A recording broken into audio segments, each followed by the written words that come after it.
Hello दोस्तों, नमस्कार, आदाब, सत श्री अकाल। मैं हूं मार्ग दीक्षित और आप देख रहे हैं मेरा यूट्यूब चैनल मार्ग द ऑटोग्राफ। कैसे हैं आप लोग? उम्मीद करता हूं कि सब लोग बहुत अच्छे होंगे और जिसने भी मेरा चैनल नहीं सब्सक्राइब किया वो फटाफट जाके सब्सक्राइब कर लो। तो चलिए शुरू करते हैं। दोस्तों, जैसे कि आप जानते हैं कि बाबा रामदेव जिसे किसी इंट्रोडक्शन की ज़रूरत नहीं है। योगा के माध्यम से उन्होंने वर्ल्ड को इतना ज़्यादा यूनाइट कर दिया है। योगा के मामले में 21 जून को वर्ल्ड योगा डे भी होता है, जो प्रधानमंत्री मोदी खुद उसको लॉन्च करे थे और आज पूरे वर्ल्ड में वो चीज़ बनाई जाती है। बाबा रामदेव एक ऐसा चेहरा है जो माना जाता है इंडिया का जो आयुर्वेद अनुसंधान और जो इंडस्ट्रियल कंपनी है पतंजलि, उसका ब्रांड फेस कहे जाते हैं। और तो और पूरे वर्ल्ड में पतंजलि का कारोबार 1 लाख करोड़ रुपए के आसपास हो गया है, जो अपने आप में बहुत अच्छी खुशखबरी है भारत देश के लिए। अच्छा, जैसे कि आप जानते हैं कि पतंजलि जिसको इंट्रोडक्शन की ज़रूरत नहीं है, बहुत सारे प्रोडक्ट्स आते हैं, इनके टूथपेस्ट भी आते हैं और देसी घी आता है, च्यवनप्राश, ऐसी कोई चीज़ नहीं जो नहीं आती हो। क्या आपको पता है इतने कम समय में पतंजलि ने 1 लाख करोड़ रुपए का जो वैल्यूएशन है उसको कैसे अचीव किया है? चलिए हम इस वीडियो में इसी बारे में बात करने वाले हैं, तो इसको स्किप मत कीजिएगा, पूरा देखिएगा। तो चलिए शुरू करते हैं।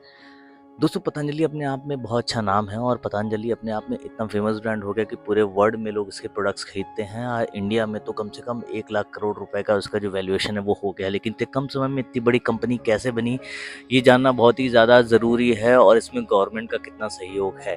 देखिए, कोई भी कंपनी स्टार्ट करनी हो तो बहुत सारे गवर्नमेंट इम्प्लीकेशंस होते हैं, बहुत सारे गवर्नमेंट रूल्स होते हैं। उनके बेसिस पे आपको वो कंपनी स्टार्ट की जाती है। उसके बाद जब पब्लिक पसंद करती है, पैसा आना स्टार्ट होता है, तो उसका एक्सपेंशन होता है। लेकिन पतंजलि को, क्या आपको पता है, पतंजलि इंडस्ट्री जो है वो गवर्नमेंट के द्वारा खड़ी की गई है, जिसके पीछे एक बहुत बड़ी वजह है। वह वजह जानने से पहले सबसे पहले मैं ये बता दूं कि उसकी दूसरा साइड क्या है।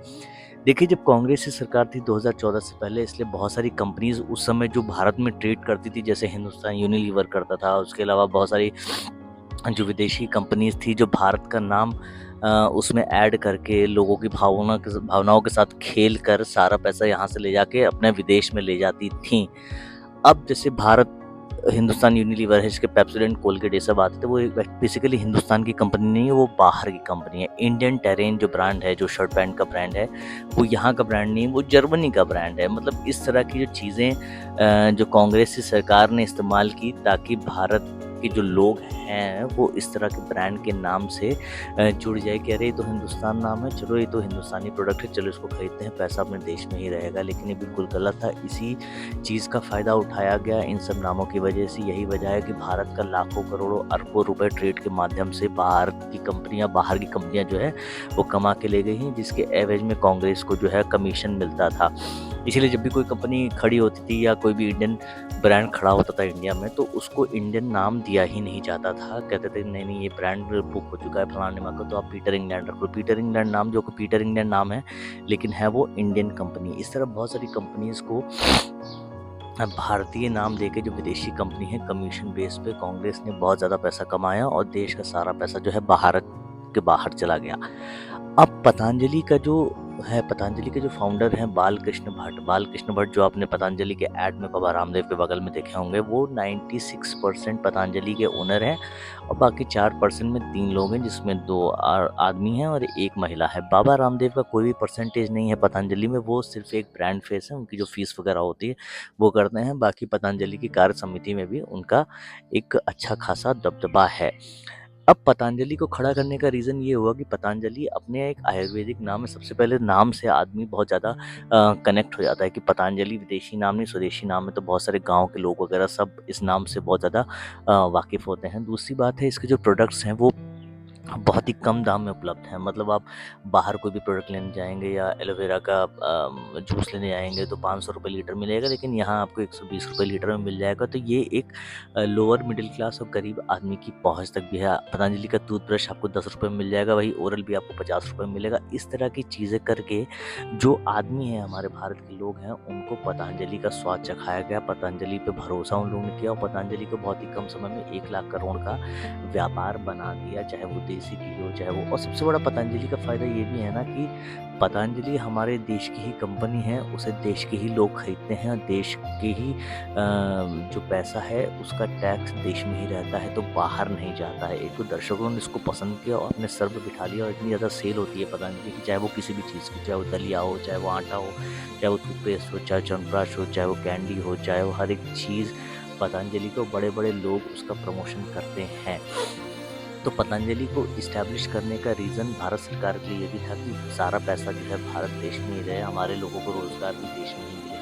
पतंजलि की वजह से बहुत सारे कहते हैं जितने भी फार्मर्स हैं, जितने भी लोग खेती करते हैं, एलोवेरा की, दूध की, ये वो जितनी भी तमाम सारी चीज़ें हैं वो भारत के किसानों से ही डायरेक्टली खरीदा जाता है ये सब चीज़ें, और एक उस तरह का भी रोज़गार जनरेट हो रहा है। तो भाई पतंजलि की वजह से बहुत ज़्यादा रोज़गार भी जनरेट होता है, बहुत ज़्यादा टैक्स भी जनरेट होता है, अपने देश की कंपनी है और देश में ही रहती है।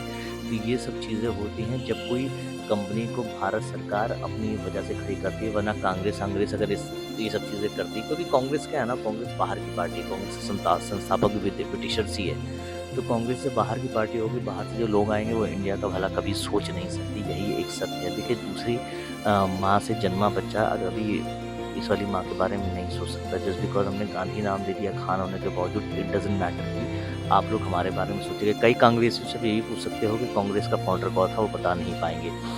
पतंजलि इस्टेब्लिशमेंट के समय बहुत सारे जितनी भी राजनीतिक पार्टियां, उन्होंने बहुत प्रश्न उठाए कि पतंजलि कंपनी क्यों खड़ी कर दी गई, बाबा रामदेव तो बिजनेसमैन बाबा हो गए, ये वो बहुत सारे लांछन लगाए गए, लेकिन जब पब्लिक ने उसकी खरीदारी करके इन लोगों को सर पे बिठा लिया और भारत सरकार और मोदी जी की तारीफ की, तब इन लोग को समझ में आया कि अब कुछ दाल नहीं गलने वाली है। इसलिए बहुत सारे लोग आज भी आप देखेंगे, लोअर मिडिल क्लास आदमी, जो गरीब आदमी है, जो पहले बिना ब्रांड का सामान खरीदता था, आज उसका टूथपेस्ट भी है पतंजलि, टूथब्रश है पतंजलि, तो एक ब्रांड होने के साथ साथ कम दाम में उसका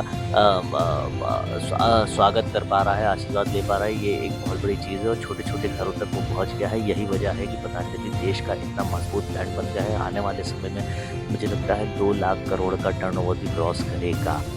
ये सब जानकारी क्या होती है ना, ये सब जानकारी होना बहुत ज़रूरी होती है, क्योंकि क्या रहता है ना, हम लोग भी मार्केट में जब जाते हैं सामान लेने के लिए, तो लोग देखते हैं अरे ये विदेशी, इसका शाहरुख खान एडवर्टीज़मेंट कर रहा है, इसका ये कर रहा है, वो कर रहा है, करीना कपूर कर रहे हैं। तो क्या होता है ना, हर प्रोडक्ट जो है वो आधी नंगी लड़की को दिखा कर ही अपना प्रोडक्ट बेचते हैं, लेकिन भारत देश के जो युवा है उनको ये नहीं मालूम कि आधा नंगा लड़का दिखा कर भी प्रोडक्ट बेचा जा सकता है, जो कि है पतंजलि। अच्छा, एक फिल्म आई थी धड़कन, धड़कन में क्या नाम था ना उसका, शिल्पा शेट्टी का नाम था अंजलि, और ये अपना अक्षय कुमार का नाम था राम, और सुनील शेट्टी का नाम था देव।